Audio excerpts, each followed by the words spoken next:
நீங்கள் 2 பேரும் இப்படியும் முழிச்சிட்டே இருக்கீங்களா? அம்மா போய் தூங்கவா? அம்மா தூங்கிக்கவா? நான் தூங்கவா?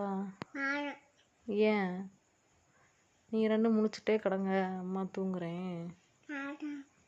வேணாமாவா? உங்கள் 2 பேரும் பார்த்துட்டே இருக்கவா? ஏன் நீங்கள் தான் தூங்க மாட்டீங்கல்ல, நான் தூங்கிக்கிறேன். ஏன் நான் தூங்க வேணாம்?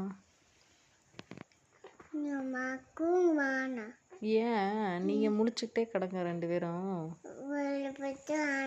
நான் தூங்குனா தானே இப்போ காலையில் உங்களுக்கு எல்லாம் செய்ய முடியும். நீ தூங்கப்ப தூங்கவே மாட்ற. ம்